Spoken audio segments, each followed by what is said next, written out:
ते काय हवा तोंडात जाते, हवा तोंडात जाते बोलतात. हां श्लोक करा म्हणजे कसं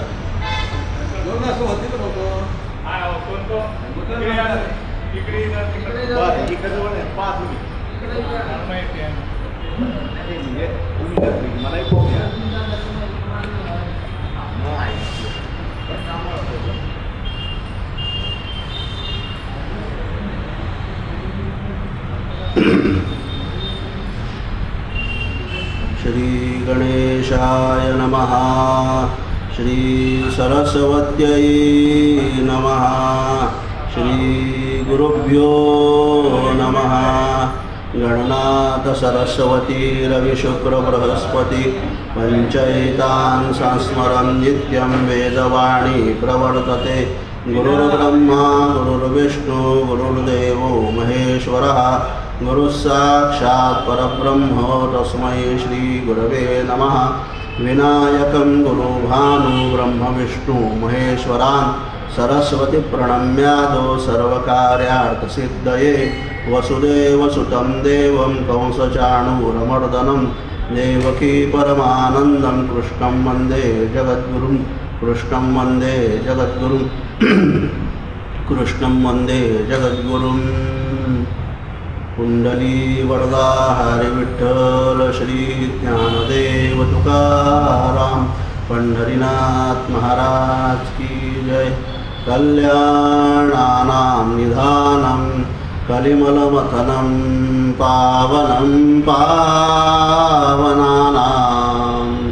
पाथेयन्मुमुक्ष सकलपरिपदा प्राप्तये प्रस्थितस्य विश्रामस्थानमेकं कविवररचसां जीवनं सज्जनानां. बीजं धर्मध्रुवस्य प्रभवतु भवता भूतये रामनाम. भक्तमाल ग्रंथाचं विवेचन आपण पाहत आहोत. भक्तमाल ग्रंथामध्ये ज्या महात्म्यांचं चरित्र आपल्याला पाहायचं आहे त्यांचं नाव आहे क्षेमदास. क्षेमदास या भगवत भक्तांचं चरित्र पाहत असताना दोन शब्दांचं महत्त्व आपल्याला पाहायचं. क्षेम आणि दास. क्षेम म्हणजे सगळं कुशल असणं, स्थिर स्थावर असणं, बरं चाललंय असं असणं. कोणीही भेटला असताना आपण असं विचारतो काय कसं काय चालू, ठीक आहे ना सर्व, क्षेम. आणि दास म्हणजे सेवक. आता या दासांची परंपरा महाराष्ट्रामध्ये भारतामध्ये सर्व ठिकाणी आहे. दास परंपरेमध्ये महाराष्ट्रामध्ये निवृत्ती दास म्हणजे माऊली म्हणे निवृत्ती दास अवधारीच होती. त्याच्यानंतर उत्तर भारतामध्ये आपण गेलो तर तुलसीदास. तुलसीदासांची रचना, महाराष्ट्रामध्ये ज्ञानेश्वर माऊलींची रचना. परत महाराष्ट्रात आलो की सद्गुरू समर्थ रामदास स्वामी महाराजांची चिंता रचना रामदास म्हणजे निवृत्तीदास, तुलसीदास, रामदास. त्याच्यानंतर हे क्षेमदास नावांचे जे भक्त आहे यांचा आपण विचार करणार आहोत. दास परंपरा. दास परंपरेमध्ये संस्कृत साहित्यामध्ये गेलं तर तुम्ही कालिदास नावाचे मोठे असे संस्कृत कवी होऊन गेले की ज्यांनी संस्कृत काव्य अजरामर केलं. उपमा नावाचा अलंकार कालिदासाने संबंध संस्कृत जगतामध्ये अजरामर केला आणि म्हणून त्यांना दीपशिखा कालिदास असं म्हणतात. दीपशिखा. दीपशिखा म्हणजे मशाल. एका याच्यावरून त्यांना घटनेवरून त्यांना दीपशिखा कालिदास असं त्यांनी उपमा नावाचा अलंकार आपल्या साहित्यामध्ये वापरला. आपल्या महाराष्ट्रात उपमा म्हणजे एकच माहिती आपल्याला, खाण्याचा उपमा. हे तर उपमा नावाचा अलंकार. आता अलंकार गांधीच्या पद्धतीतून जवळजवळ बाद झाले. उपमा अलंकार, अनन्वय अलंकार, उपमेन उपमान अलंकार हे सगळं हद्दपार झाले. तर अशी दास परंपरा आणि क्षेम, कालिदासाचा विषय, निवृत्तीदासांचा विषय, रामदासांचा विषय, रामदासांची परंपरा. उदासीन ही वृत्ती होईल जेव्हा रामदास मी म्हणवे न तेव्हा, अशा पद्धतीनं रामदासी संप्रदायाची परंपरा, हिंदी संप्रदायाची परंपरा, निवृत्तीदासांची वारकरी संप्रदायांची परंपरा, या सर्व परंपरा निघालेल्या. आणि परंपरा त्याचे कुळशुद्ध माऊली म्हणतात. परंपरा त्याचे कुळशुद्ध. श्रीमद भगवद्गीतेमध्ये सुद्धा एवं परंपरा प्राप्तम इमं राजर्षयो विदु, जे परंपरेने ज्ञान येतं त्या परंपरेतून येणाऱ्या ज्ञानाला महत्त्व आहे. आणि दुसरा एक क्षेम. क्षेम म्हणजे स्थिर स्थावर असणं, सुरक्षित असणं, कुशल असणं. क्षेम कुशल हिंदीमध्ये. आणि म्हणून तुमच्या सर्वांच्या चांगल्या स्थितीची जबाबदारी हल्ली कोण घेतं? आयुर्विमा महामंडळ. म्हणून त्यांचं बोधवाक्य काय आहे? योगक्षेमं वहाम्यहम. काय आहे LICचं बोधवाक्य? योगक्षेमं वहाम्यहम. तुमचा योगक्षेम आम्ही चालवतो, तुम्ही आमचे हप्ते भरा, आम्ही तुम्हाला योग्य वेळेस रिटर्न देऊ, आणि अशा पद्धतीनं आम्ही तुमचं सर्व योगक्षेम चालवू. स्वामी समर्थांच्या तसबिरीत जो हा श्लोक लिहिला असतो, अनन्या चिंतयन्तो माम हे जना पर्युपासते तेषां नित्याभियुक्तानां योगक्षेमं वहाम्यहम. समर्थ स्वामी समर्थ म्हणतात, तुमचा योगक्षेम मी चालवतो, चिंता करू नका, मला शरण या, माझं नामस्मरण करता. भगवान सुद्धा अर्जुनाला सांगतात, सगळं सोडायचं, ज्ञान बिन तुझी सगळं कौशल्य, बाण बिण, तुझा सगळा वीर पराक्रम बाजूला ठेव, मला शरण ये, आणि मग तुझं काय करायचं ते मी पाह. हल्ली शरण जायला कोणी तयार नाही, माघार घ्यायला कोणी तयार नाही. लोभ आणि कामाच्या मागे सगळे लागल्यामुळे, की जे 2 गौण पुरुषार्थ आहे, आपल्याकडे 4 पुरुषार्थ सांगितले, 4 पुरुषार्थामध्ये 2 मुख्य सांगितले आणि 2 गौण सांगितले, ज्याच्यापैकी धर्म आणि मोक्ष हे मुख्य पुरुषार्थ आहे आणि अर्थ आणि काम हे गौण पुरुषार्थ आहे. परंतु सध्याच्या जगामध्ये अर्थ आणि कामाला महत्त्व आल्याने ही सर्व व्यवस्था बिघडली. योगक्षेमं वहाम्यहम. वहामी अधिक अहम, वहामी अधिक अहम इज इक्वल टू वहाम्यहम. संधी झाली. संधींचे अनेक प्रकाराने व्याकरणशास्त्रात विसर्ग संधी आहे, स्वर संधी. स्वर संधींना अच संधी असं म्हणतात. स्वरांना संस्कृत भाषेमध्ये, वैदिक संस्कृतमध्ये अच म्हणतात. आणि स्वरांना पूर्ण होण्यासाठी कोणाचीही मदत घ्यावी लागत नाही. आणि व्यंजनांना त्यांना हल म्हणतात व्याकरण भाषेमध्ये, परंतु व्यंजनांना पूर्णत्वासाठी स्वरांची मदत घ्यावी लागते. म्हणून अचहा स्वयं विराजन्ते. स्वर हे स्वयंपूर्ण असतात, परंतु हलहा परगामिना असं व्याकरणशास्त्र सांगतं. मग तसंच ज्ञान आणि वैराग्याचा, ज्ञान आणि भक्तीचा आहे. ज्ञान आणि भक्ती जवळजवळ सारखंच आहे, परंतु ज्ञानाला ज्योतीची उपमा दिलेली आहे आणि भक्तीला मण्याची उपमा दिलेली आहे. ज्ञान आणि भक्ती याच्यामध्ये काय अंतर आहे? ज्ञानरूपी ज्योत ही काम, क्रोध, लोभ, मोह, मद, मत्सर यांचा जर वारा आला तर विझून जाण्याची शक्यता असते. परंतु भक्ती जी आहे ती मण्याच्या रूपाने असल्यामुळे, प्रकाशमान असल्यामुळे, स्वयंप्रकाशमान असल्यामुळे त्यांचा प्रकाश हा झोकाळू शकत नाही, नष्ट होऊ शकत नाही. म्हणून भक्ती. आणि म्हणून भक्ती ज्यांनी आयुष्यामध्ये केली ते भक्तमाल. भक्ती ज्यांनी आयुष्यामध्ये केली ते भक्तमाल. अशा भक्तांची ज्ञानाचं काय आहे? नहि ज्ञानेन सदृशम पवित्रम इह विद्यते. भगवान सांगतात की या पृथ्वी तलावर ज्ञाना इतकं दुसरं पवित्र काहीही नाही. नहि ज्ञानेन सदृशम पवित्रम इह विद्यते. नाही म्हणजे नाही, खरोखर. न म्हणजे नाही, ही म्हणजे खरोखर. ज्ञानेन सदृशम, ज्ञानाशिवाय.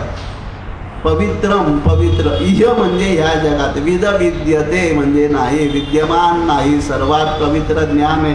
म्हणून ज्ञानाला कोणाची दुसरी उपमा देता येत नाही. जशी समुद्राला दुसऱ्या कशाची उपमा देता येत की समुद्र हा समुद्रासारखाच आहे. समुद्र हा समुद्रासारखाच आहे.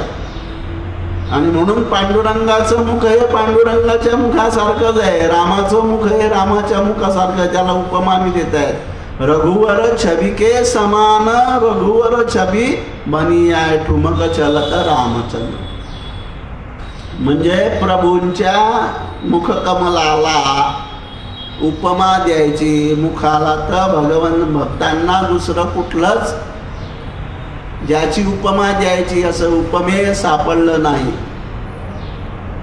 म्हणून भगवंताचं मुख हे कोणासारखं आहे तर भगवंताच्या मुखासारखंच आहे.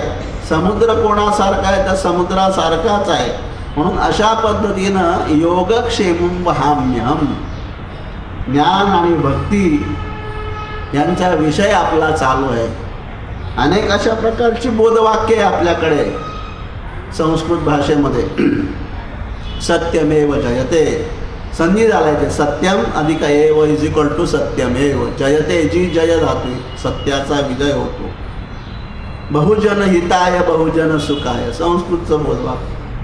अहर्निशम सेवामय, संस्कृतचं बोधवाक्य. शन्नो वरुणः, भारतीय नौसेनेचं बोधवाक्य. वरुण देवतेचं महत्त्व असलेलं हे वाक्य आहे, भारतीय नौसेनेने उचललं. एअरफोर्सचं बोधवाक्य काय? नभस्पृशम दीप्तम, आपल्या वायुसेनेचं बोधवाक्य. श्रीमद भगवद्गीतेतून उचललंय. भगवंताचं रूप जसं अर्जुनाला 11व्या अध्यायातलं वाक्य आहे, नभस्पृशम दीप्तम. अर्जुनाला जसं आकाशामध्ये भगवंताचं दिव्य रूप दिसलं, भव्य दिव्य रूप दिसलं, त्याप्रमाणे नौसेनेचं कार्य आकाशामध्ये भव्य दिव्य स्वरूपात चालतं. म्हणून हे बोधवाक्य घेतलं. संधी म्हणजे काय? सांधणे. आणि म्हणून शरीरात जो आपण अवयव जोडतो त्याला सांधा असं म्हणतात. जो साधतो, दोन शब्दां संधी 3 प्रकारची: स्वर संधी, व्यंजन संधी, विसर्ग संधी. सांधणे अक्षरांची संधी होते, शब्दांची होते, पदांची होते, वाक्यांची होते, अशा प्रकारे. आणि म्हणून शरीरामध्ये जो सांध्यांच्या संदर्भात वाद असतो त्याला संधिवात असा शब्द आहे. संधिवात असा शब्द आहे. आणि म्हणून योगक्षेम मी चालवतो असं भगवंताचा आत्मविश्वास, दृढ आत्मविश्वास आपल्याजवळ आहे. म्हणून म्हणतात योगक्षेम त्याचा जाणे जड भारी, वाट दावी करी धरूनिया. नुसतं वाट दाखवत नाही, करी धरूनिया. हात धरून भगवंत संत वाट दाखवतात. मार्ग दावणी गेले संतजन, त्यांनी रस्ता दाखवला आपल्याला. मार्गक्रमण आपल्याला करायचं आहे आणि आयुष्यभर मार्गक्रमणच करायचं आहे. बरं, काही जे असतात ते म्हणतात की अमुक अमुक संत बहुत पोहोचे हुए, ते काही पोहोचलेले नाही. कारण स्वतः भगवान शंकर असं सांगतात की मी सुद्धा अजून त्या वाटेवरचा वाटेकरी आहे. मी सुद्धा त्या पदापर्यंत, त्या इच्छित स्थळापर्यंत पोचलो नाही. मग भगवान शंकर जर पोचले नाही, आपल्या तुमच्या आमच्यासारखे काय पोचणार? आणि म्हणून परमेश्वर मागे पुढे उभा आहे सांभाळीत, आलिया आघात निवार आहे. तो सांभाळणारा आहे, परंतु त्याच्यावर दृढ विश्वास पाहिजे. म्हणून क्षेमदास, क्षेम म्हणजे कुशल, सर्व ठीक आहे अशा पद्धतीने. आता हे जे सर्व क्षेमदास जे संत होते त्यांना चाचा गुरु असं म्हणायचे. त्यांना काय म्हणायचे? सर्व लोक चाचा गुरु असं म्हणायचे. आणि हे क्षेमदास त्यांच्या आधी होऊन गेलेल्या सर्व संतांना चाचा असं म्हणायचे. आणि म्हणून त्यांचं नाव चाचा असं पडलं. चाचा, चाचा म्हणजे काका. संस्कृतमध्ये म्हणतात पितृव्य. पितृव्य म्हणजे काय? काका. संस्कृतमध्ये प्रत्येक शब्दाचं उपपद तत्पुरुष समासाने खूप महत्त्वाचं वर्णन केलं आहे. पितृव्य म्हणजे काका, पितृव्या म्हणजे काकू, भ्राता म्हणजे भाऊ, त्याला बंधू असं नाही. म्हणून दादा नेहमी सांगताना बंधनात मोक्ष येते ते बंधू. जो बंधनापासून सोडवतो तो बंधू. त्याचंच वर्णन. सगळ्यात मोठं बंधन आपल्याला भवबंधन आहे आणि म्हणून संतांच्या सेवेने, सत्सेवेने हे भवबंध सोडवावे. भवबंध सोडवायचे आहे आणि म्हणून श्री अनंताच्या रोजच्या प्रार्थनेत भवबंधनी सोडवावे. आणि दुसरं पण त्याचा पाठभेद आहे, भवबंधने सोडवावी आणि भवबंधन सोडवावे. अशा पद्धतीचे दोन्ही पाठभेद आपल्याला रात्री ऐकायला मिळतात. आणि काही काही संतांचा तर इतका दृढ विश्वास आहे, तर ते म्हणतात आम्ही वाटचाल करायला गेल्यानंतर भवसागर आधीच सुकून गेलेला आहे. मीराबाईंचं भजन, भवसागर तो सब सुख गया है, फिकर नहीं मोहि तरन की, लागी लगन गुरु चरण की, चरण बिना मने कुछ नहीं भावे. हे जे गुरु आहे हे सगळ्या उपनिषदात सुद्धा सांगतात गुरु तत्व आहे. श्रुती सुद्धा काय सांगतात, न गुरोरधिकम, न गुरोरधिकम, न गुरोरधिकम. गुरुपेक्षा जास्त श्रेष्ठ कोणी नाही. म्हणून सद्गुरु सारिखा असता पाठी राखा, इतरांचा लेखा कोण करी, राजयाची कांता काय भीक मागे, मनाची या जोगे सिद्धी पावे. म्हणून शास्त्र असं सांगतं की गुरूंचा उपदेश हा शिष्याच्या अंतःकरणाला, मनाला घातलेली आंघोळ आहे बिना पाण्याची. पाण्याने शरीराची आंघोळ होते, परंतु चित्ताचा विक्षेप जर घालवायचा असेल, चित्त जर शुद्ध करायचं असेल, मनाला आंघोळ जर घालायची असेल, तर सद्गुरूंच्या उपदेशाशिवाय पर्याय नाही. धरावे ते पाया आधी आधी.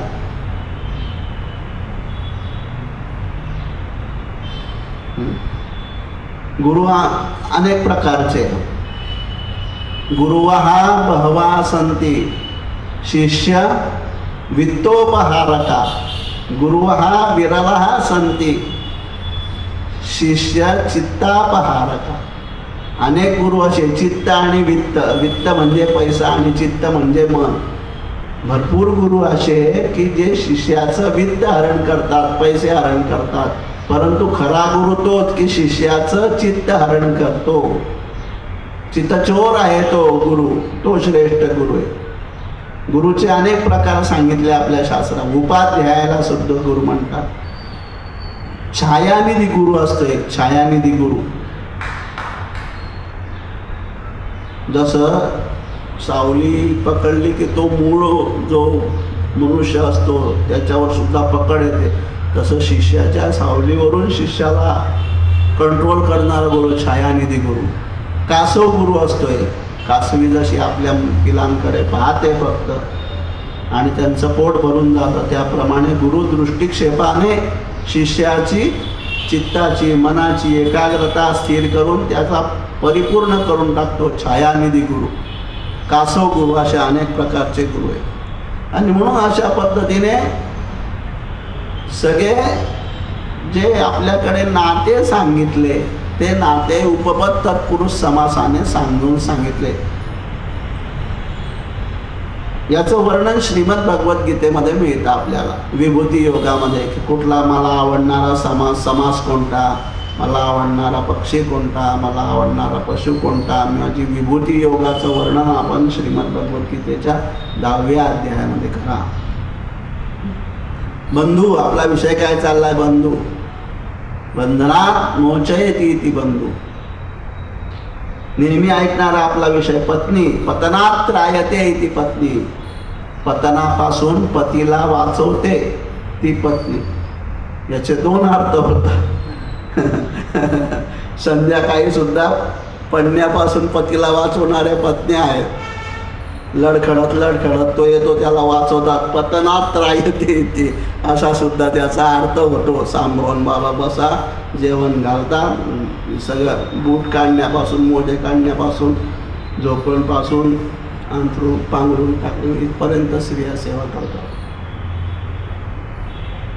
स्वयंपाक करून करून वाट पाहून थकून जातात. भाऊ रात्री 11, 11:30. बाई बिचारी आता येतील तेव्हा येतील, बोलतील 2 शब्द. कुठे वेळ आहे आम्हाला कुठे वेळ घरी आहे, घरच्यांकडे लक्ष द्यायला आम्हाला कुठे वेळ आहे.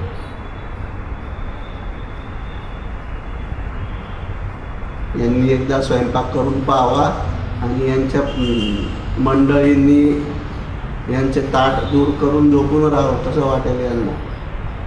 आपण सारिके आपल्याहून जग ओळखा. पतनात राहते ती पत्नी. पतन म्हणजे 2, अधःपतन, वाईट विचार, आणि आता जो विषय गेला तो शारीरिक पतन. पतीचं सुद्धा तेच आहे. पतनात राहते ती पती, जो पत्नीला वाईट विचारापासून वाचवतो. इकडे उलट पण पाहायला मिळतं, पत्नीला सुद्धा पडल्यापासून वाचवतात. असंही हे प्रकरण. आतापर्यंत फक्त लडखडण्याचा प्रकार त्यांच्याकडेच होता, आता इकडेही सुरू झाला, उलटही येत आहे. दोघी प्रकारचे उदाहरणं पाहायला मिळतात आपल्याला. नाण्याला दोन्ही बाजू असतात. जर एकमेकांनी ठरवलं घरामध्ये, घर पुढे न्यायचं घरामध्ये, आणि तिचा एक पैसाही आणायचा नाही असं जर दोघांनी ठरवलं, हा आणत असेल तर हिने अडवायचं, ही आणत असेल तर यांनी अडवायचं, घर स्वर्ग बनल्याशिवाय. खबरदार, जर 1 रुपया असा आणला तर माझ्यापेक्षा कोणी वाईट नाही. एकच धमकी द्यायची गरज आहे. दुसऱ्याचं भाऊचा काही हिंमतच नाही असं पैसा आणा. मिस्टरांनी सुद्धा सांगून द्यायचं, जेवढं नीतीने कमवलं आहे तेवढंच आणायचं घरामध्ये, मला गरज नाही, आपण चटणी भाकरी खाऊन सुखी राहू. आणि ही सुरुवात डोळ्यापासून होते. सगळ्यांची सुरुवात रूपापासून होते, लक्षात घ्या.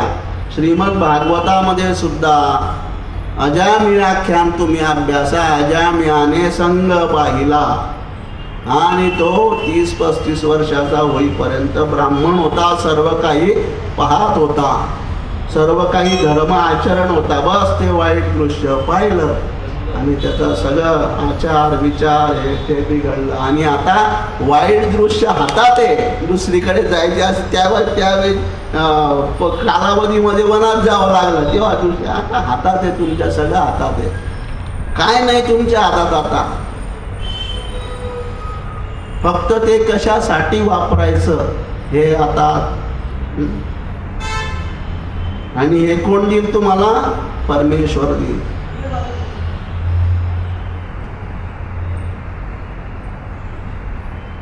सर्वांतरी श्रीमद भगवद्गीता 15वा अध्याय गीताई. सर्वांतरी मी करीतो निवास, देतो स्मृती ज्ञान विवेक. सर्वांना विवेक प्रदान करतात. सगळ्यांच्या मध्ये मी आहे. सगळ्यांना आठवण कोण देतं? परमेश्वर देतं. मला काय बुद्धी झाली, मला काय सुचलं, मला काय आठवलं त्या कालावधीमध्ये, हे परमेश्वराचीच कृपा आहे. आपली काय कृपा आहे? सर्वांच्या अंतरी मी निवास करतो. मग अजून काय देतो? स्मृती. भगवान म्हणतात मी आठवण देतो. आणि म्हणून आपल्याला आठवण आली की आपण संतांना सांगायचंय, आठवण तुम्ही द्यावी पांडुरंगा, जीवा माझी सांगा काकुळती. तुका म्हणे तुम्ही विनविल्यावरी, मग मज हरी अवेरी नव. आमची विनंती कदाचित परमेश्वर अमान्य करील, पण संतांना आपण सांगितल्यावर, संतांनी सांगितल्यावर मग संत, मग परमात्मा आपल्याला अवेरणार नाही असं म्हणतात. संत कसे? संत उदार उदार, भरिले अनंत भांडार, मागते असी पुरे आणि धनिकासी उरे. तुका म्हणे पोते देवे भरिले नोहे गीते. लाविला दुकान, लाविला दुकान, आली देती यासी दान, आली देती यासी दान, आली देती यासी दान. संत उदार उदार, संत उदार उदार, भरिला अनंत भांडार, भरिला अनंत भांडार, भरिला अनंत भांडार.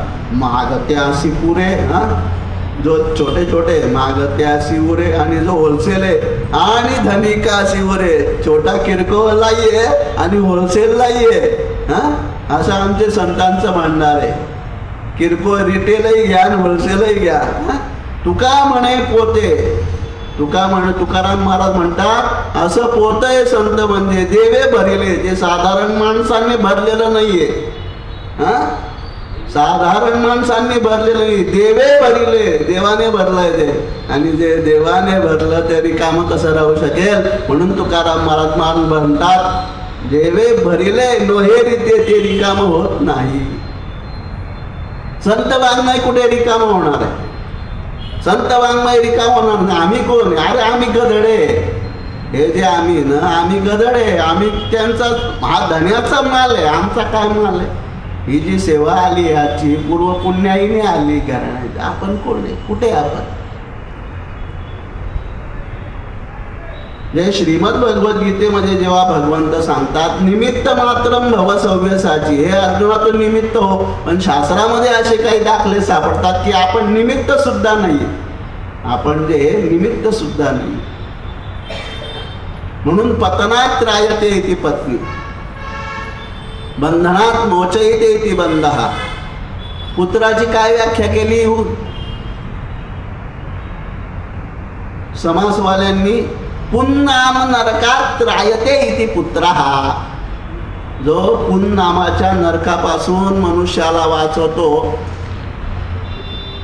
तो पुत्र आहे. पादप म्हटलंय पुढच्या समासाकडे जाऊ. पादप, पादप म्हणजे झाड. झाडाला काय म्हटलंय? पादप. आता त्याचं कारण काय आहे? त्याची व्युत्पत्ती सांगतात. पादई ही पिबती इति पादपः. जो पायांनी पितो त्याला पादप म्हणतात. किती सुंदर व्याख्या आहे झाडाची. मुळं म्हणजे झाडाचे पाय आहे. आपण झाडाच्या वरती पाणी टाकत नाही, त्याच्या मुळाशी टाकतो. म्हणून जो पायांनी पाणी पितो तो पादप. हे संस्कृतची ताकद आहे. खग म्हटलंय खग पक्षाला. आता खग का म्हटलंय? तर खम म्हणजे आकाश. खम गच्छन्ति इति खगः. जो आकाशामध्ये उडतो त्याला खग म्हटलंय. म्हणून ते व्युत्पत्तीला समासाला उपपत्त पुरुष समास आहे. संस्कृतची ताकद ही आहे. व्युत्पत्ती शास्त्र एकदम समास म्हणजे समासातून समजून सांगितलं. वैज्ञानिका, विज्ञानम जानाति ती वैज्ञानिका. जो विज्ञान जाणतो.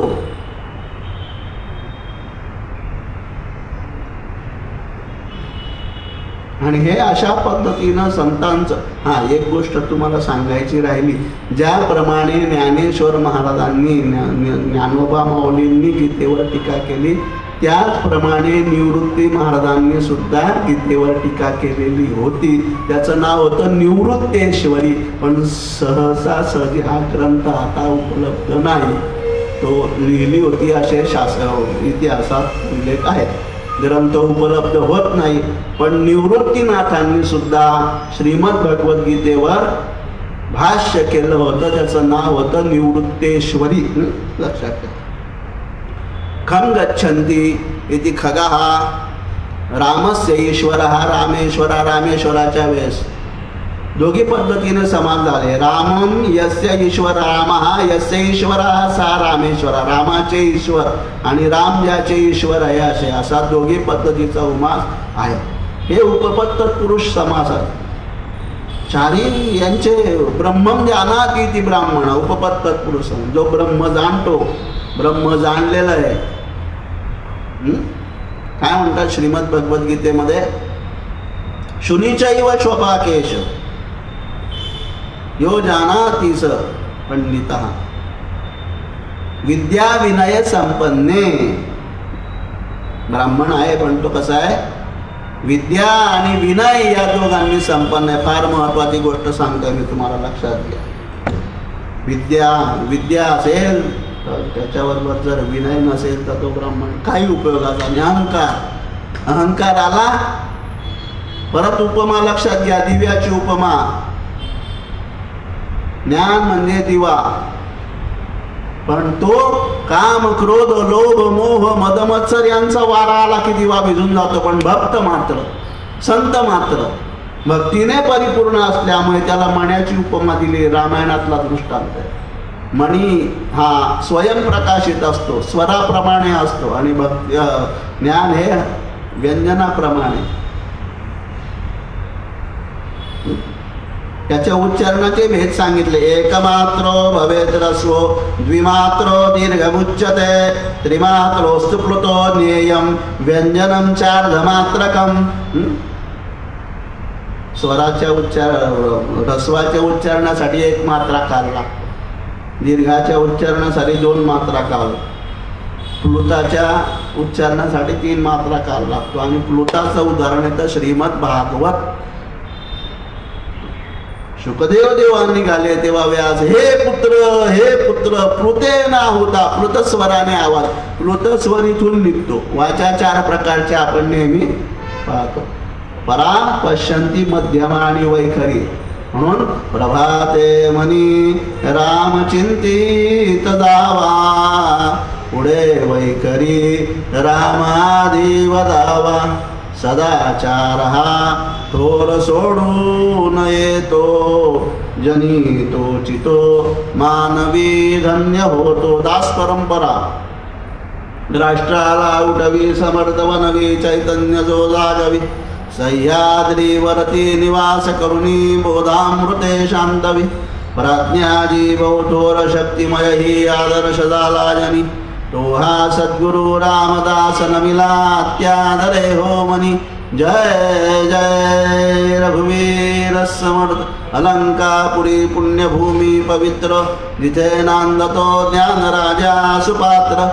तया आठविता महापुण्यराशी, नमस्कार माझा सद्गुरु ज्ञानेश्वराशी. नमन करायचंय, दासांना नमन करायचंय, संत परंपरेला नमस्कार करायचंय, दास परंपरेला नमस्कार करायचंय. कारण परंपरा त्याचे कुळशुद्ध, आणि अशा कुळशुद्ध परंपरेला नमस्कार केल्यानंतर आपण सुद्धा पवित्र होऊ. त्यांनी म्हटलेला हरिपाठ, त्यांनी रचलेले रामदासाचे श्लोक, मनाचे श्लोक, त्यांनी रचलेलं हिंदी काव्य. काय सांगतात तुलसीदास? श्री गुरु चरण सरोज रजू, निज मनु मुकुरु सुधारी, बरनऊ रघुबर विमल जशु, जो दायकू फल चारू. सुंदर अशा पद्धतीचा तो आहे. मुकुरु म्हणजे आरसा. मुकुरु म्हणजे काय? आरसा. श्री गुरु चरण सरोज रज, ज्याच्या गुरु, त्याच्यामध्ये गुरु आलेला, भगवान गुरूंच्या चरणरूपी धुळीने, चरणरूपी धुळीने, निज मन, माझा मनरूपी, मुकुरु आरसा सुधारू. आता मला सांगा, धुळीने आरसा मलिन होतो का स्वच्छ होतो? व्यवहारात आपण पाहतो की धुळीने आरसा मलिन होतो, परंतु सद्गुरूंच्या चरणरूपी धुळीचा प्रताप असा आहे की तो मनरूपी आरसा स्वच्छ करते. ती धूळ, व्यवहारातली धूळ जी आहे ती व्यवहारातला आरसा खराब करते, धूसर करते. पण परमार्थामध्ये श्री गुरुचरणाची धूळचा प्रताप असा आहे की तो आपला निज मनो, माझे मन, मुकुरु आरसा सुधारी, स्वच्छ करते. मग त्याला माझं मन शुद्ध करून मग जो दायक बरनऊ रघुवर, रघुवरांचे, रामाचे गुणवर्णन करतो. विमल यश, कसं आहे यश? विमल आहे, शुद्ध यश आहे, त्याला कशाचा कलंक लागलेला नाही. विमल यश. आणि ते यशाचं गान केल्यानंतर दायकू देणार आहे ते. प्रभू श्रीरामांच्या यशाचं गुणगान हे देणार आहे. काय फल देणार आहे. चार म्हणजे धर्म अर्थ काम मोक्ष प्रदान करणार आहे. रघुरायांच्या यशाचं, विमल यशाचं, शुद्ध यशाचं गुणगान मला करायचंय. परंतु ते कशाने करायचंय. श्री गुरूंच्या चरणरूपी धुळीने माझ्या मनाचा आरसा, मनरूपी आरसा स्वच्छ करून मला प्रभूंच्या विमल अशा शुद्ध यशाचं गुणगान करायचंय. तुळशीदासांची प्रतिभा काय, कुठे चालू आहे, किती गहन अर्थ भरलेला आहे.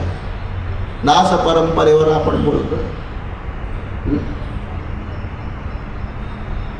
समर्थ रामदास स्वामी, स्वजन जन धनाचा व्यर्थ म्या स्वार्थ केला. बापरे, काय स्वार्थ केला रामदास स्वामींनी. काय स्वार्थ, काय साधला का. मोठ्या काय माया बनवल्या, का काही 2-4 लग्न केले. काय स्वार्थ साधला समर्थ रामदास स्वामींनी. अरे उभं आयुष्य 12 वर्ष तो बरलाखड संबंध भारतामध्ये फिरून ज्या ज्या ठिकाणी लोकांना शक्तीची उपासना झाली, लोक उपासनेला लावले. काय सांगतात समर्थ. देवाच्या सख्यत्वासाठी पडाव्या जिवलगांच्या तुटी प्राण तोही वेचावा. आणि ते समर्थ म्हणतात स्वजन जन. अरे कोण स्वजन होतं समर्थांना. ज्यांनी सगळ्यांचा त्याग केला ते म्हणतात. मग त्याचा जो नम्रतेचा अर्थ आहे ना, तो असा नाही घ्यायचा आहे. ते स्वतःला किती दास्यत्व भावाने पांडुरंग आपलं रामासमोर समजतात, हा अर्थ तिथे घ्यायचा आहे. किंवा कुठे कसा अर्थ घ्यायचा हे जरा हे केलं पाहिजे. हाती घरावून गेला म्हणजे ऍक्च्युली तो घरावून नाही गेला. तो घरावच्या समोर जी वाळू आहे तिथून गेला. जमीन नदीवर कपडे घातले म्हणजे ऍक्च्युली नदीवर नाही घातले, नदीच्या शेजारी वाळू आहे त्याच्यावर कपडे वाळत घातले. अर्थ कसे घ्यायचे. वाच्य अर्थ घ्यायचा का व्यंग्यार्थ घ्यायचा का भावार्थ घ्यायचा.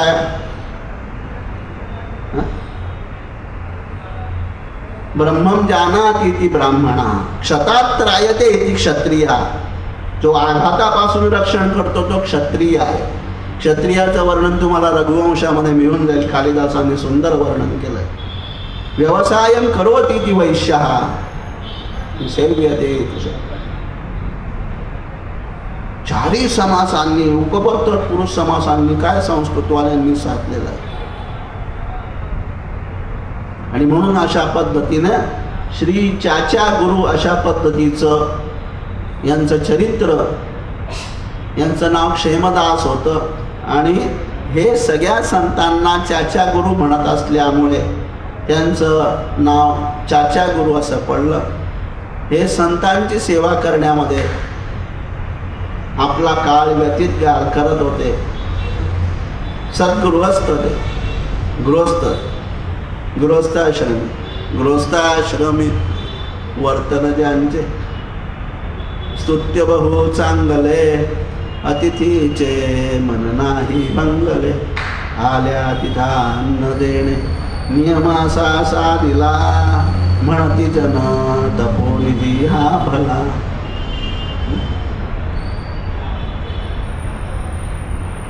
आलेल्या अतिथी आपल्याकडनं पाणी पिऊनच गेला पाहिजे. पोस्टमन, गॅसवाला, द्या ना गॅसवाल्याला थोडंसं पाणी, थोडंसं द्या, पेढा द्या. सरकारी जो येतो इलेक्ट्रिक बिल द्यायला तर द्या त्याला पाणी थोडंसं. पैसे नका देऊ, पाणी थोडंसं त्याचं तोंड गोड करून पाठवा. तुमच्याकडे असेल संपत्ती, चहा पाजा अर्धा कप.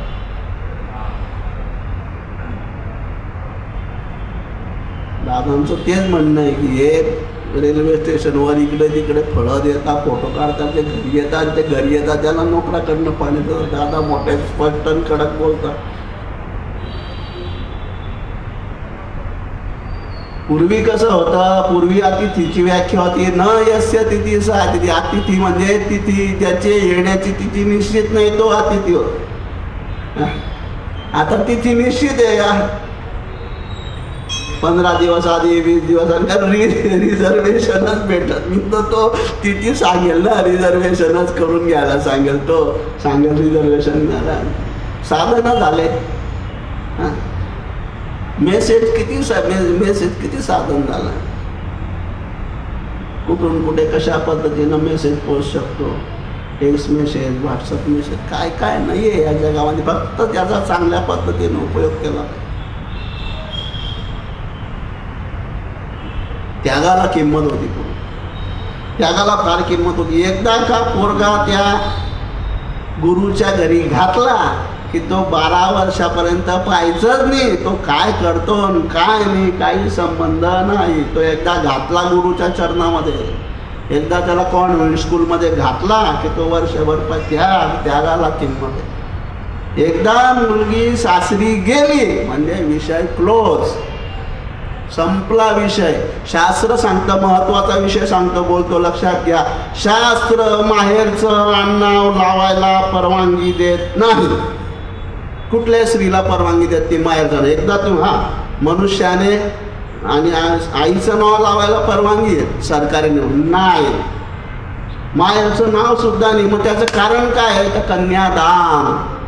मग काही स्त्रिया हे घेतात, स्त्रिया सुशिक्षित मुली मुलगी काय दान करण्याची वस्तू. तसं नाही. स्वस्वामित्व, स्वतःचं स्वामित्व नष्ट करून सासरच्यांना स्वामित्व दिलं, पतीला स्वामित्व दिलं, काहीही अधिकार राहिला नाही.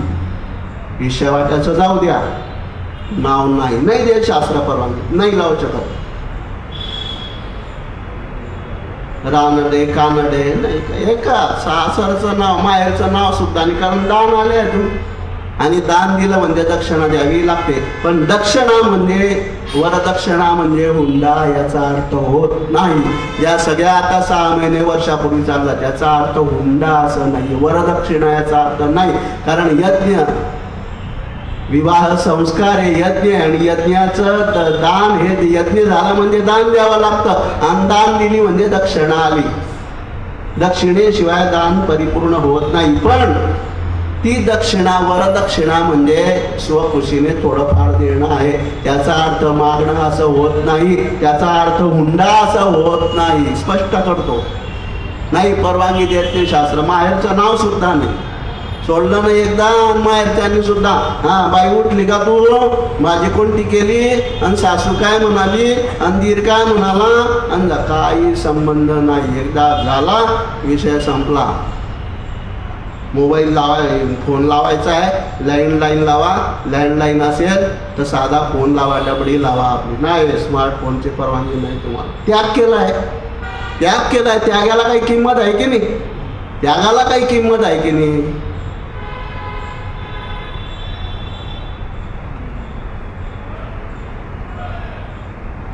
त्यागाला किंमत होती पूर्वी, आता त्यागाला किंमतच राहिली. जो त्याग करतो त्याची किंमत कुठे आहे? प्रामाणिकपणे सरकारी नोकरीमध्ये किंमत करतो, सरकारी नोकरी करणारा कुठे किंमत आहे? तो वेडा ठरला जातो याचा. ते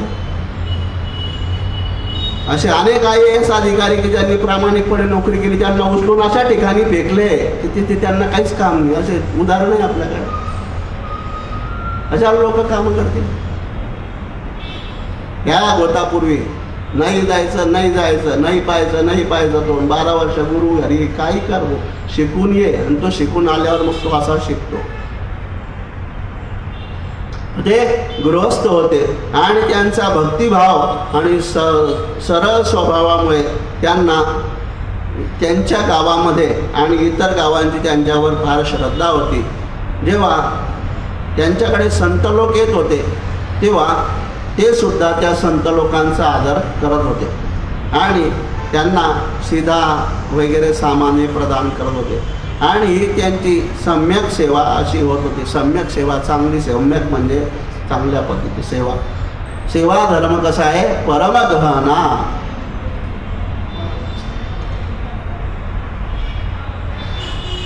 सेवा धर्म कसा आहे? गहन धर्म आहे. अशी धारा व्रत म्हटलंय. अशी धारा म्हणजे तलवारीवर चालण्याचं व्रत, आणि त्याच्यापेक्षा कठीण म्हणजे वस्ताऱ्यावर चालण्याचं व्रत. तलवारीची धार असते ठीक आहे, परंतु त्याच्यापेक्षा वस्ताऱ्याची धार, अशी धारा व्रत.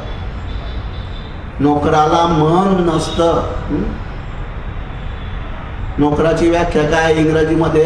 जो कधीही नो करत नाही तो नोकर. सगळं यस करतो तो नोकर बॉसला. जो कधी बॉसला नो करत नाही, नो करत नाही तो नोकर. मीच परवा ठरवलं सगळं yes. Boss is always right.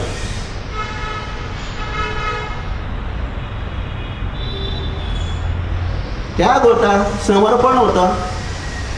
बुद्धीला दुसरा काही प्रकारात सांगितलं ते काम करा. डू ॲज डायरेक्ट, बस काही माहिती नाही.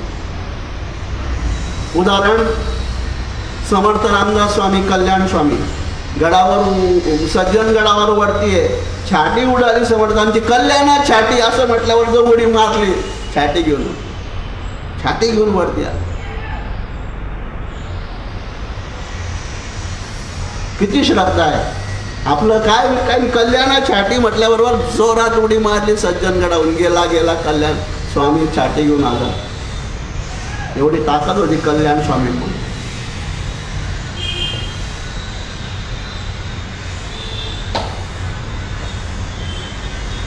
उत्सवामध्ये हत्ती खूप संतापला एकदा. कल्याण स्वामी मागे कल्याण हत्ती म्हटल्यावर जो असं गुम्मा फिरवला आणि जो बुक्का मारला हत्ती खाली, एका बुक्क्यामध्ये हत्ती राहायची. ताकद होती. फास्ट फूडची ताकद नव्हती. कल्याण स्वामी कसलेलं शरीर होतं. डाळगप्पू म्हणून प्रसिद्ध होतं काही काळामध्ये. कल्याण स्वामींकडे काम असं होतं समर्थ रामदास स्वामींचं की 2-3 हांडे पाणी, इकडनं एक हांडा, इकडनं एक हांडा, मोठे मोठे डोक्यावर एक हांडा, एवढं पाणी खालून वरती न्यायचं गडावर स्वामींचं. देवाचं पाणी, स्वामींचं पाणी. प्रचंड मेहनतीचं काम, एवढे गड चढून येणं. मग आता त्यांना भरपूर अशा पद्धतीचं किलो हरभऱ्याची डाळ आणि गोड त्यांना प्रसाद असायचा. त्यांचा आहार तेवढा, कारण मेहनतीचं काम सकाळी 5-5:30 पासून काम सुरू व्हायचं त्यांचं. 12-12:30 1पर्यंत पाणी भरण्याचं काम, जाणं येणं.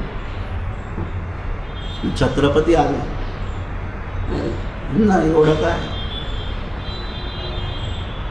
इतरांचा आहार वेगळा यांचा. अरे सगळे शिष्य म्हणे डाळ गप्पू म्हणजे खूप अशा प्रकारचे हरभऱ्याची डाळ आणि गोड खातात.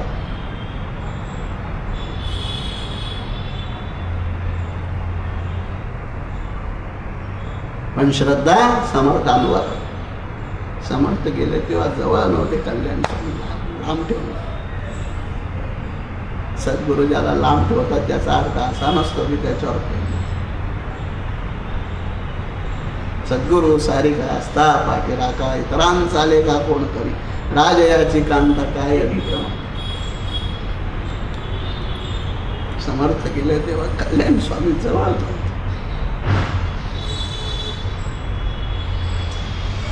आले. स्वामी गेल्यानंतर समाधीत आहे. माऊली म्हणून जोरात हात मारला. समर्थ समाधीतून प्रकट झाला. अरे म्हणूनच तुला देह ठेवताना जवळ ठेवला की कल्याणा, मला माहित नव्हतं तू हे सहन करू शकला. एवढी श्रद्धा आहे गुरु. श्रद्धावान लभते. जो श्रद्धावान असतो त्याला ज्ञान, वैराग्य, भक्ती प्रदान करण्याचे सामर्थ्य परमेश्वरामध्ये. जो ईश्वर आहे पण तो परम ईश्वर आहे. साधा ईश्वर नाही, त्याला परम ईश्वर. परमार्थ त्यालाच म्हणतात की तो अर्थापेक्षा पैशापेक्षा श्रेष्ठ आहे, म्हणून त्याला परमार्थ म्हणतात. परम या शब्दाला अणु तर तो आहे, परंतु अणुपेक्षा जो परमाणू आहे तो श्रेष्ठ आहे, म्हणून परमाणु बॉम्ब म्हटलंय आपल्याला. साधा बॉम्ब नाही, तो परमाणु बॉम्ब आहे. अणु तर आहे पण अणुपेक्षा अणु परमाणु.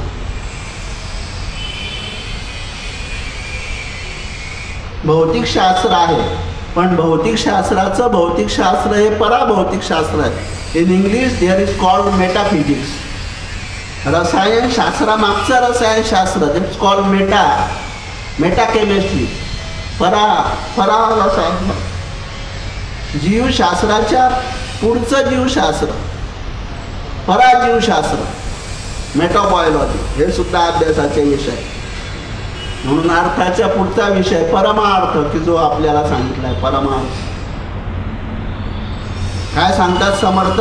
परमार्थ तो राज्यधारी, परमार्थ नाही तो भिकारी. अरे या परमार्थाची सरी कशास द्यावी. काय सांगतात समर्थ? परमार्थी जो आहे तो राज्यधारी, तो राज्य करू शकतो. त्याला संसारामध्ये सर्व घाबरतात. आणि जो परमार्थ नाही तो भिकारी. जो परमार्थ करत नाही, जो देवाचं ध्यान करत नाही, जो देवाचं नामस्मरण करत नाही, जो देवाला नैवेद्य दाखवल्याशिवाय खातो, जो दुपारी देवाचं नाव करत नाही, जो ज्ञानेश्वरी वाचत नाही, जो दासबोध वाचत नाही, जो हरिपाठ वाचत नाही, जो मनाचे श्लोक वाचत नाही, जो काही स्तोत्र करत नाही, जो काही सकाळी उठल्यावर हाताला वंदन करत नाही, पृथ्वीला वंदन करत नाही, स्नान करताना गंगेचं म्हणे म्हणत नाही, नैवेद्याच्या अगोदर जेवताना अगोदर जो भगवद्गीता देवाचं नाव घेत नाही, दुपारी काही ज्ञानेश्वरी श्रीमद भागवत काही वाचत नाही, संध्याकाळी जो दिवा लावत नाही, उदबत्ती लावत नाही, रात्री झोपताना तो परमेश्वराची अशी प्रार्थना करत नाही की हे परमेश्वरा आजचा दिवस तुझ्या कृपेने छान गेला, उद्याचा सुद्धा दिवस, असा प्रार्थना न करता तो झोपतो. तो काय मनुष्य आहे? भागवद्गीतामध्ये श्रीमद भागवतामध्ये वर्णित शवहस्तेन भोजन वाटतो, प्रेताच्या हाताने खातो. अनेक भागवतकार म्हणतात की आम्हाला शंका होती, प्रेताच्या हाताने कसं काय खात? प्रेताच्या हाताने कसं काय खातात? हे प्रेतच आहे. भगवंताच्या नामस्मरणाशिवाय जो अन्न खातो तो हे हात त्याचे तर नुसते हे इट इज डेड बॉडी. आपण विचार करत नाही. अरे या हातांना हालचाल करण्याची शक्ती कोण देतं? परमेश्वर. डोळ्यांना पाहण्याची शक्ती कोण देतं? हृदयाला धडधड करण्याची शक्ती कोण देतं? इंद्रिय कोणाच्या सामर्थ्याने चालतात? परमेश्वराशिवाय शक्य आहे का हे? पण अहंकारी. अरे तू कोण आहे? अनेक आल्ली चालले गेला. तू कोण आहे? तू काय सामर्थ्य आहे तुझ्याकडे?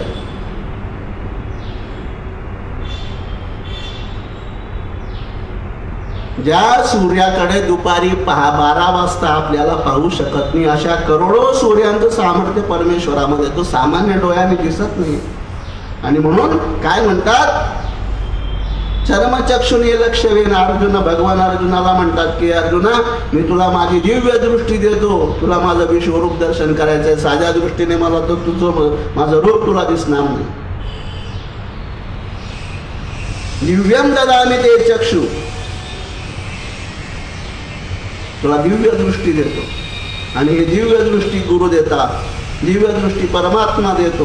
दिव्य दृष्टी आपल्याला जर साध्य करायची असेल तर परमेश्वरावर, गुरुवर, गुरुतत्वावर श्रद्धा ठेवल्याशिवाय होत नाही. श्रद्धावान लभते ज्ञानम. ज्ञान प्राप्त करायचं असेल तर पहिले श्रद्धा लागते, भाव लागतो, भाव भक्ती लागते. भाव बळे आकळे, एरवी ना कळे, करतळी आवळे.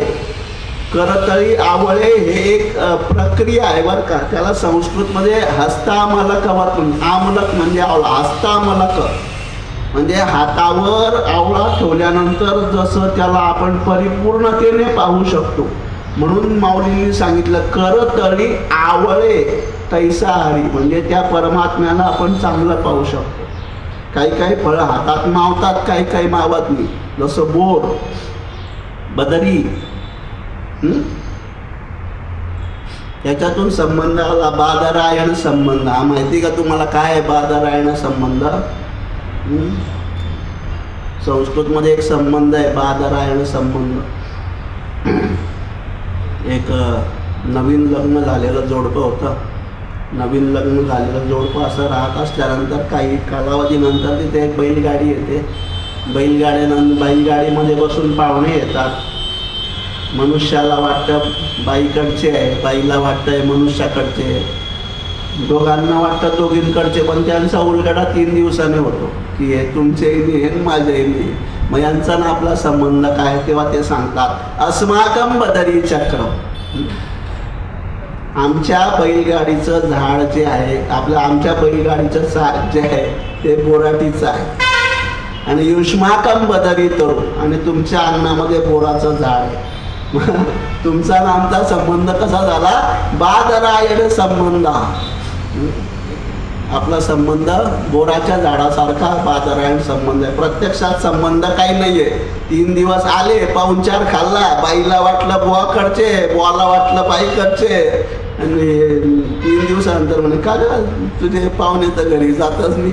माझ्याकडचे काय पाहुणे तुमच्याकडचे नाही ना, माझ्याकडचे पन्नी तुझ्याकडचे पन्नी, मग पाहुणे आहे कोणाचे, कोणत्या संबंधाने आले. मग त्या पाहुण्यांनी क्लिअर केलं जाता जाता बैलगाड्यावर बसल्यावर की आमची जी बैलगाडीची सगळे चाकं आहे ते बोराटीने बनलेले आहे, बोराच्या झाडाने, आणि तुमच्या अंगणामध्ये बोराचं झाड आहे. मग आपला असा संबंध आहे, बोराचा संबंध, म्हणून बादरायण संबंध तो प्रसिद्ध झाला की ओढून ताणून आणलेला संबंध, म्हणून त्याला बादरायण संबंध असं म्हटलेलं आहे.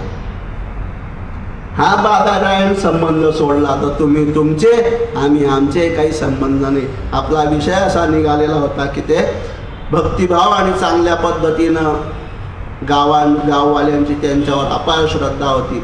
जेव्हा त्यांच्याकडे संत लोक येत होते तेव्हा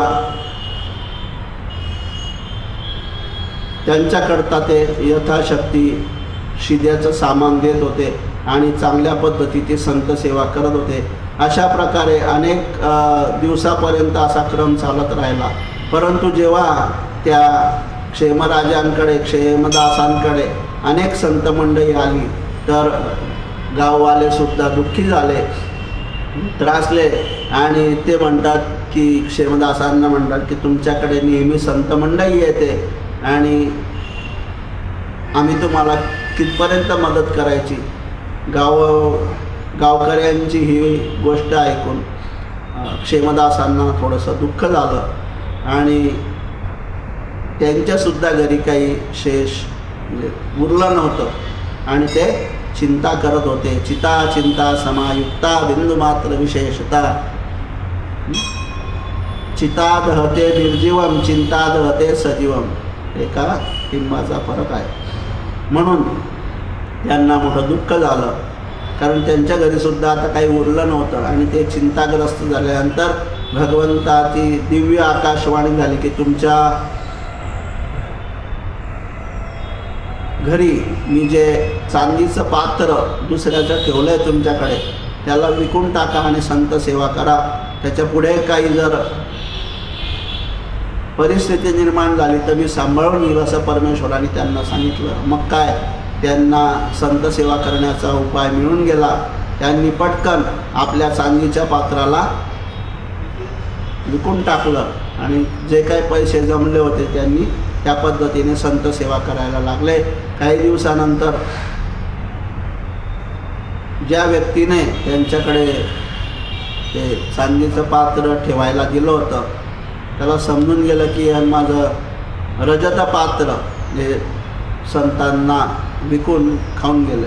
रजत हे शिववीर्य आहे बरं, चांदी ही शिववीर्य आहे. आणि काही शास्त्रामध्ये असाही उल्लेख सापडतो की यज्ञामध्ये चांदीचे भांडे नाही सांगितले, असाही उल्लेख आहे. कारण चांदी हे अग्नीचे अश्रू आहे असं पण कुठे कुठे शास्त्रामध्ये उल्लेख येतो आणि ते अग्नीचे अश्रू असल्यामुळे यज्ञामध्ये चांदीचे पात्र वापरू नये असंही काहीतरी आहे. काही दिवसानंतर त्यांना समजलं की ज्यांनी त्यांच्याकडे चांदीचं पात्र ठेवलं होतं की हे पात्र यांनी देऊन टाकलं आणि त्यांना संतांची सेवा केली असं त्यांना समजलं. म्हणून ते पात्र मागायला आले आणि या क्षेमदासांचा तर भगवतवाणीवर विश्वास था आणि म्हणून त्यांनी सरळ सांगितलं की मी विकून टाकलं. नाही असं सांगण्याच्या शिवाय त्यांना टाळलं आणि बऱ्याच वेळेला ते आल्यानंतर मग ग्रामपंचायत तिथे आली आणि तिथे संतांची एक मोठी समूह आला आणि संत सेवामध्ये त्यावेळी क्षेमदास व्यस्त असल्यामुळे ते काही ग्रामपंचायतच्या सभेला सुद्धा जाऊ शकले नाही. पण ते ग्रामपंचायतच्या सभेमध्ये गेले नाही. त्याच्यामुळे त्यांच्यावर आरोप सिद्ध होऊ शकत होता. परंतु भगवंताची दिव्यवाणी असल्यामुळे ते घाबरले नाही आणि नंतर पंचायतीमध्ये ग्रामपंचायत हजर झाला आणि पंचांनी जेव्हा त्यांना विचारलं तेव्हा त्यांनी सांगितलं की त्यांचं जे पात्र आहे, रजत पात्र जे माझ्याकडे ठेवायला दिलं होतं ते जसं तसं मंदिरामध्ये ठेवलं आहे आणि तुम्ही उगीचच त्रास करून घेताय, दुःखी होत आहे. आणि तुम्ही लोकांना कशाला त्रास देता, आपण सगळं जाऊ आणि ते पात्र पाहू. त्या पंचामध्ये तो व्यापारी सुद्धा बसला होता की ज्याने हे रजत पात्र क्षेमदासांकडनं विकत घेतलं होतं. त्यांनी पंचांना सांगितलं की हे खोटं बोलतोय म्हणे हा माणूस, याने मला विकून दिलंय ते पात्र, रजत पात्र, आणि आता म्हणतोय की होय मी यांना नाही दिलंय, ते परमेश्वराच्या मंदिरामध्ये जसं ते तसं आहे, आणि तुम्ही पण त्याचं ऐकताय म्हणे की पात्र मंदिरामध्ये अशा अशा ठिकाणी ठेवलं, तुम्ही चलाल बरं आपण सगळं जाऊन पाहू. पंचांनी असं सांगितल्यावर तो वैश्य की ज्याने हे पात्र त्या क्षेमदासांकडनं विकत घेतलं होतं तो सुद्धा तिथे गेला आणि ते पात्र तिथे सगळे मंदिरात गेल्यावर ते पात्र तिथे जसंच्या तसं ठेवलेलं होतं. याच्या पुढचा जो कथा भाग आहे तो उद्या सद्गुरूंच्या मुखातून आपण श्रवण करू. ही माझ्या पूर्वपुण्याईने, घराण्याच्या पूर्वपुण्याईने बऱ्याच दिवसानंतर प्रवचनाची सेवा माझ्याकडे आली. याच्यात जे काही त्रुटी आहे त्या माझ्या आहे, जे काही चांगलं आहे ते तुमचं आहे. अशा पद्धतीनं आजची सेवा श्री मुकले श्रीरामाच्या चरणी आणि सद्गुरूंच्या चरणी समर्पण करू. कुंडली गवरदा हरी विठ्ठल श्री ज्ञानदेव तुकाराम पंढरीनाथ महाराज की जय. काय म्हणायचंय पुढे आता? केली परिणाई घडली सेवा काही, सापडविले वाटे जाता गंगा स्नाना मस्तकी तो